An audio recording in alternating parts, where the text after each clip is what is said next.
She's ours now. What do you want? I'm not afraid of you. As long as I am here, I will not allow Lady Gwendolyn to be used. If you mock my position as her caretaker, I'll make you pay. I may look like this, but I'm stronger than I look. She's gonna be the boss fight at the end of this chapter. No, I think we're going to Lava Land to go challenge the leader there, and I'm gonna get captured or something. Oh no, he sends me on an impossible mission to kill a dragon, I think. Is supposed to be what happens. It's been so long since Gwendolyn's campaign. I guess that's all that's here. Is her being unconscious. Assuming I go off to do the impossible challenge next, that leaves very little actual room for us to interact during his campaign at any point, so I guess that just won't happen, I guess. Alright. It happens. I guess all of the story between these two characters might be constrained between just his campaign and, Nope, actually, let's go over here. Between her campaign, I guess? Well, no, once I start my mission there, any number of cutscenes could happen. I always think, hey, I'm leaving town when I leave this place, so I think I'm leaving and then that's the end of that location, but then we warp right back in as if I wasn't just in full armor and leaving and everything. I can afford you, huh? Hey, let's cash in. With pleasure. I have a lot of coins, and I don't think I had access to, the ability to level up in the last area. Will this be... Level me. Level me. Level me. Will this be... Faster. Level me faster. Will this be... just pressing one button over and over again.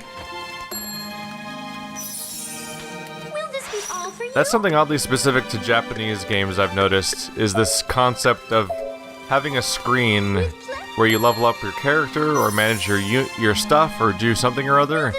And it's always, there's always like built-in dialogue and sort of a slower process to spending your currencies and stuff like that. Like in Valkyria Chronicles, there was long periods of like every single NPC that levels your characters up or levels up or gives you new equipment or so on back to the camp. They would repeat the same dialogue every single time and you had to skip through it manually. And this game's obviously doing this every single time. And then when I was playing, in Tokyo Mirage Sessions, every time you learn a new skill or get a new weapon or upgrade a weapon, it plays an entire, like, pre-rendered, probably not pre-rendered, but it plays an entire cutscene for the upgrade, which might sound cool if the cutscene changed, but it's literally one one cutscene repeating over and over again every single time. And it's just it's oddly specific, because like when I play Deus Ex, I'm like, oh look, it's the level ups. It's the screen where I apply my new, I get my new augments for my character, and you just do it. You just do it on the screen and click on the things you want to click on, and that's the whole process. Really, it's a very different thing. As far as I can tell, it seems like it does actually genuinely seem like a cultural split where the Japanese games are very heavy into the like talk to somebody to do a thing and dialogue always happens. And the Western RPGs seem to very much not do that.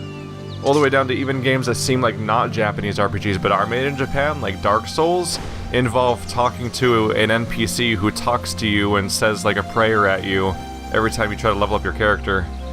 Just an interesting little divide I've noticed.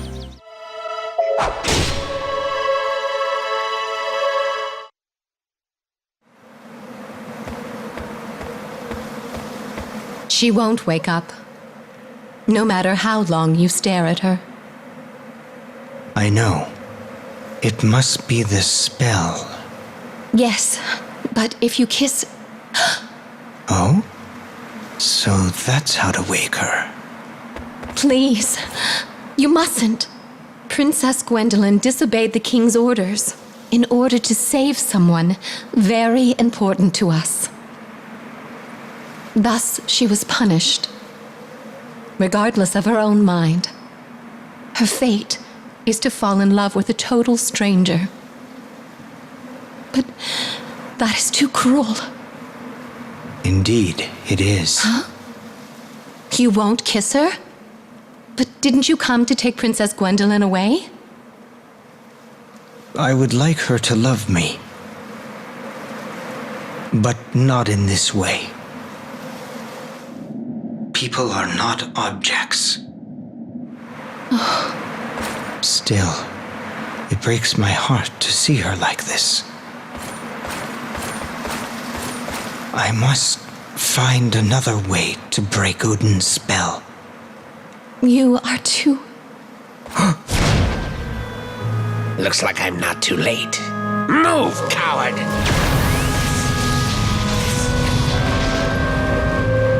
Gwendolyn!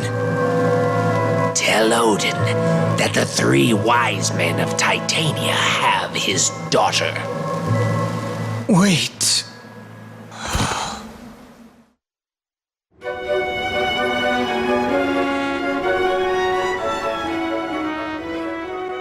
Okay. That was unexpected. That was an unexpected development. So a lot of stuff happened when Gwendolyn was unconscious. She got traded away by her father, who's a terrible person, as a deal, and then the person who took her over they get kidnapped again. Like the number of things happening to her is kind of astonishing. That's crazy. So the climax of Oswald's story is rescuing Gwendolyn from kidnapping. A kidnapping that, when we played as Gwendolyn, we literally never knew ever happened. In fact, it's kind of odd that the rabbit... the rabbit never mentioned her, right? Yeah. She never mentioned it. That's actually kind of messed up that she wouldn't mention that rescue ever. Because she was there. So that means I guess the epilogue is going to be after she wakes up, and then I go off to that suicide mission. Because generally you can't lose during these storylines because the I mean you kick everything's ass in every level you get to play. So all those parts where I get my ass kicked by well, basically every other character of the game, because a lot of people kick Oswald's ass over the course of the game. Those all happen off camera in his storyline. They're weirdly ignored in a strange manner. As if so from his perspective, it almost feels like they didn't exist because they happen off camera, even though it's his campaign. So for all I know, maybe we won't even mention the whole part where he goes off on a suicide mission. Maybe that's just Gwendolyn's story. But that does make it all the more confusing trying to locate, place this stuff. I definitely find myself wishing this game, and I've said this before, but I definitely find myself wishing this game had a Beyond Two Souls type option, where the re-release of that game let you play the game as a linear story instead of a cut-up parallel story thing. Because Beyond Two Souls was a game by David Cage where you'd play as the main character as a child and as like a teenager and as an adult and as a military member and all these other all these other periods of their life. And it was cutting around like crazy, like Pulp Fiction basically, and it was a nightmare of confusion of like not knowing when exactly some of the stuff played into the timeline unless you like specifically viewed a screen that lays it all out for you. Ow. So one of the nice things about all these lasers, huh? So one of the nice things about the re-release is that let you play the game in linear fashion chronologically, and that was nice because then suddenly you exactly knew how everything fit together in the story. In that game's case, it also kind of highlighted how bad some of the writing was, which is I feel like sometimes that's the reason why stories cut around in some things and don't tell themselves linearly, is to hide the fact that linearly they don't actually make that much sense sometimes. Increased damage dealt against foes according to the number in a chain. Also, it's a passive, so totally pumping points into that.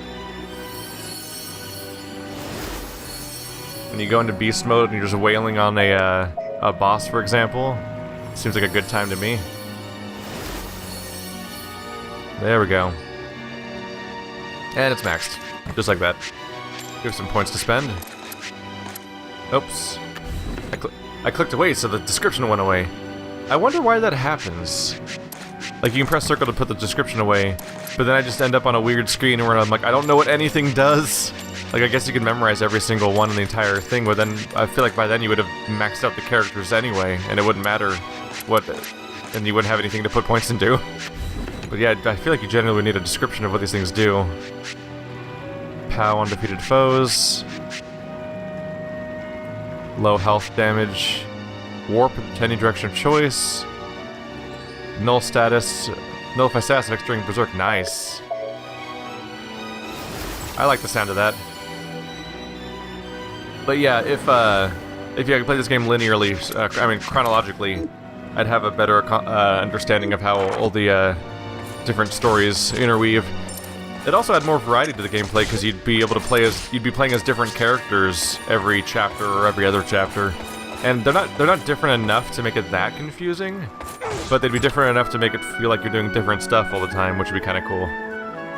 That was one of the kind of nice things about The Bouncer, a PlayStation 2 game from Square Enix, which, by the way, if you've never heard of The Bouncer but you like Kingdom Hearts, look up Sion from The Bouncer. S-I-O-N is his name. It's really weird how he just looks like an adult version of Sora, and it's a game that came out before Kingdom Hearts. It's like they like the character design and just decided to reuse it, because they basically took Sion from The Bouncer and gave him clown shoes, and then he was Sora from Kingdom Hearts. And I'm like, well, that's weird. Like, you can point out a lot of things from various Square Enix games as having like kind of similar character designs, because it happens a lot, but that was not just similar. Like, this isn't like Nider versus Auron, which is I Am Setsuna and Final Fantasy X, where it's like, wow, look, they use the same archetype. Like, no, Sion is like, wow, they use the same character design. Like, that's like they use the same concept art and just added clown shoes, and then they got Sion, and it's kind of weird. Also, they made him like 8 instead of like 25. Or whatever age. I'm sure, because it's a Japanese game, I'm sure Sion is supposed to be like 16 years old, because everyone's a child in every Japanese game for some reason. As if old people can't have interesting stories. I guess it's because it's the target demographic, so they make them the same age. And if that's the case, then that's an interesting thing too about the differences between the two cultures, because here in the United States, it's actually relatively common for small children to like idolize older characters as heroes, because everyone likes their 80s style action film like Bruce Willis or someone just tearing into things. But in Japan, it seems like they weirdly are into watching children do everything, to the point where they have to increase the age when they bring it to the United States, oftentimes because some elements get a little weird for their different sensibilities. Well, he's not gonna fight back much, is he? You having fun? It's the same scream over and over again. It's great. He's actually pretty durable, so we'll actually have to keep fighting him after the Berserk runs out in a moment here. But it's still funny.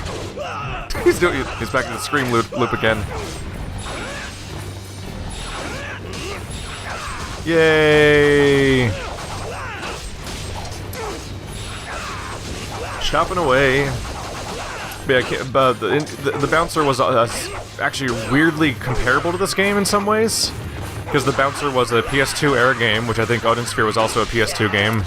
Yeah, I'm pretty sure it was.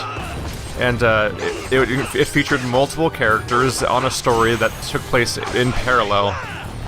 But the trick there instead of having all the characters have completely separate storylines, you'd actually choose yourself which character you were going to be in a given mission out of a list of up to 3 characters. And you would actually change the course of the storyline by playing different characters during different moments, which would change the outcome of events in that story, which had led to a pretty crazy forking, branching narrative that was ambitious at the very least. I don't know if this... I played it when I was a young teenager, so I can't vouch currently for its narrative quality, because I don't remember it well enough. But it was ambitious at the very least. It was probably kind of stupid, because it starts off as a bouncer and then goes on to be ninjas and genetic experiments and other stuff. I keep meaning to play the bouncer on this channel because of how weird it is, and that it has specific nostalgic value for me. I played weird games as a kid to some extent. Like I've always been tempted to go back to the stuff, the form of nostalgia that's oddly specific to me, because everyone has nostalgic that just boring stuff like, oh, everyone played Mario, great. But then there's stuff like everyone found their weird thing that other people don't talk about that much anymore, but they remember. So I've always been tempted to go back and play Mischief Makers and The Bouncer and Silent Bomber and have people like, what the fuck is this game? Of those three, probably the most mainstream one would probably be The Bouncer. It was Square Enix, at least. Probably Squaresoft at the time, actually. And as you might have noticed, I'm just talking about whatever the hell at this point, because it's tangentially related to what's going on screen, and I can't always be... I can't... I need a mild distraction. Just a little bit. Cooking supplies! I should probably craft some potions and start throwing them at people, or we're gonna run out of slots. Actually, no, we won't. We're like we're like barely over halfway. Hey, you don't look so good. I've got some medicine that'll do the trick. I'll give you a discount.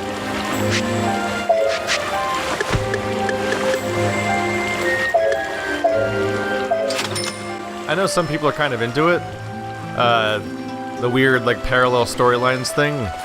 But, I will say there's probably a reason why there's tons and tons of popular American shows nowadays that all... So the roasted lamb is lamb chopped with a bunch of vegetables. There's a reason why you watch all the... Like, we're in the middle of a big boom for American television right now, and you might notice that boom of television has a lot of shows where they have like an ensemble cast of like, look at this diverse cast of characters, and they all have their own motivations and plans and desires and storylines that are all independent of all the other characters. Isn't that neat? And you'll notice that perhaps those characters, those shows, because of their complexity of jumping between so many characters, those shows are told linearly in a chronological fashion, because that's actually kind of really helpful for telling that kind of story. Here we go.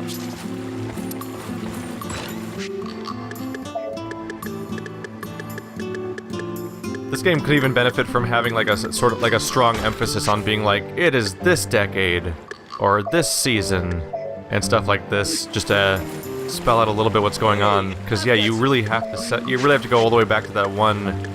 Like, you have to leave the game basically, not be in any of the campaigns, and then go back to the book room with the little girl, and then pick up a cat and put it on a chair, and then you can slowly load into the menu that will explain to you.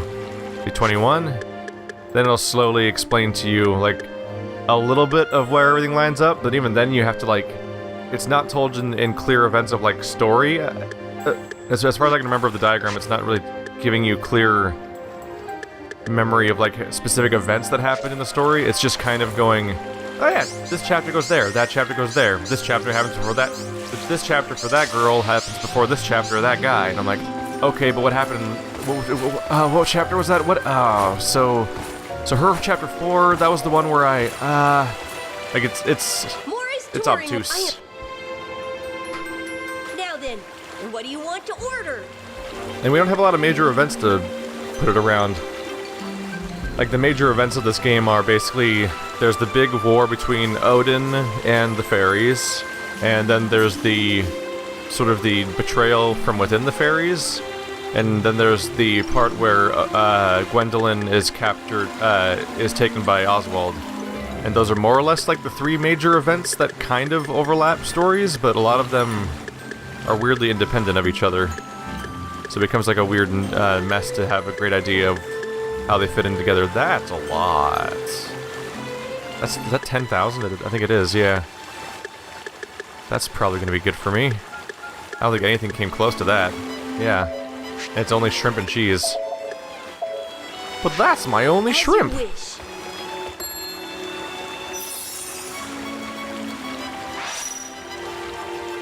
there anything else you...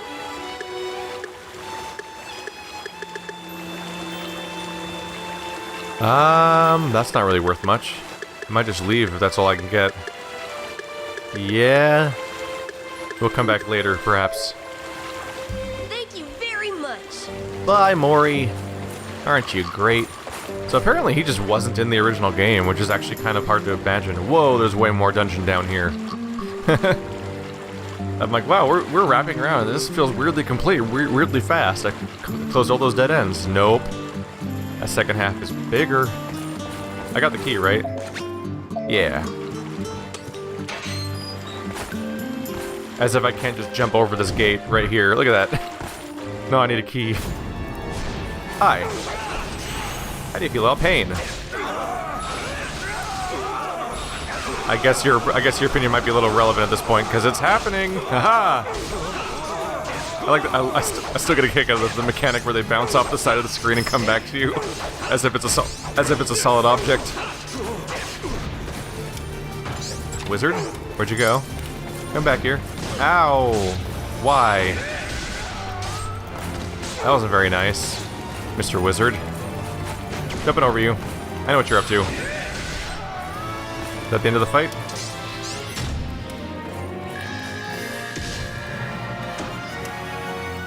There we go.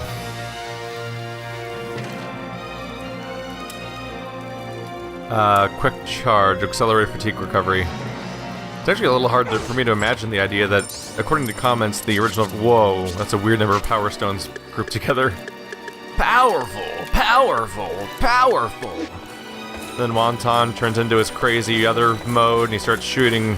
He literally rips out a freaking spirit bomb and just throws it at the other three players, and the Sphinx is just angry. Sorry. Power Stone. You can't give me Power Stones and not make me immediately think of just at the game Power Stone. It's a very... That's a game... That was... Oh man. For a long time, that was my Smash Brothers. I didn't have a GameCube for a long time, so... Having a Dreamcast was my conduit for 2 to 4 player multiplayer play with your friends gameplay. I'm really sad they never made another Power Stone. That's really weird. There's supposed to be a new indie game on PC that's kind of that style of game a little bit, but I have no idea if it's faithful, and I also I can't even tell you for sure if I would still care about Power Stone, even though, like, I think I would. You never know for sure when you go back to a game if it'll still be as interesting to you as it was back then. Die, all of the stuff that somebody put hard work into making. I'm just here to terrorize this town for no good reason. This entire town gets to suffer on behalf of Titania's 3 wise men, because apparently I'm every bit as bad as the vampire from Blood and Wine. Whee! Let's just get rid of all the wizards, and then we'll be having a good time, huh? Nope, nope, nope, nope, nope, nope, nope, nope. I saw you trying to live. No surviving that. Shame on you. Whee! You're weirdly durable. No more casting. Nope, nope, nope. Whoa, where'd he go? So I guess they're different tiers, and the blue ones are weaker. They have special robes to label which ones are the important ones, which, from a battle perspective, might be a little bit of a bad idea. These eyeballs are a pester. Whoa, that was perfect. You're still alive? Stop that. Stop doing that. There we go. Oh! Whoa! That was a weird dodge. It seemed to be evaded by me crouching. There we go.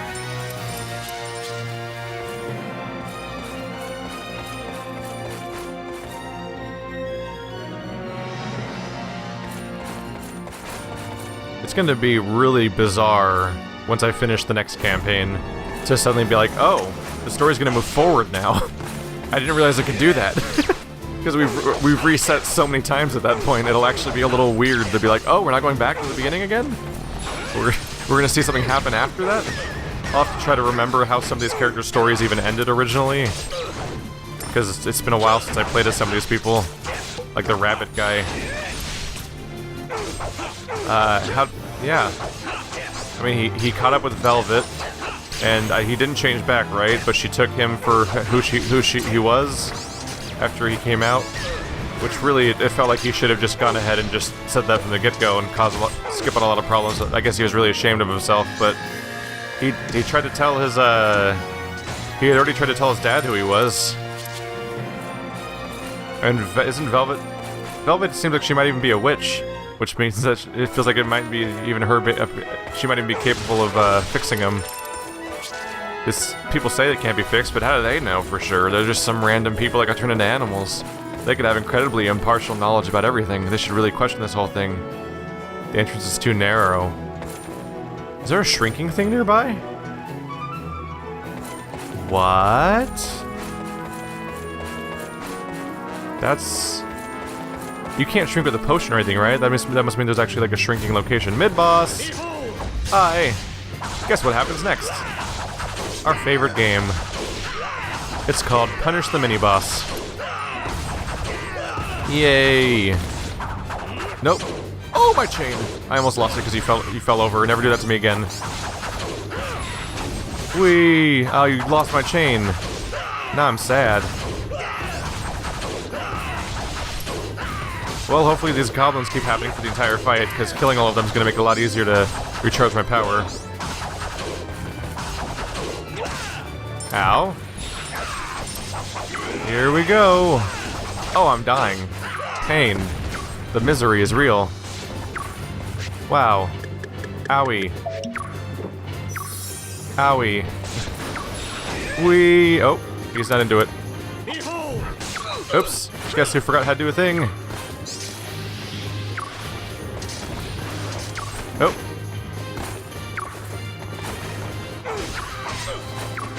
Alright, well they're not playing nice. Hey, healing tonic. Oop. Think I deflected that back at them a little bit? I never grabbed the healing potion. I didn't get to it in time. You guys only recover 90 hit points? Really? What? Oh, why did I never... Why is all this not in a chest somewhere? I've made a terrible mistake. It's fine. It's fine. We're just gonna do this real quick, and it'll all work out.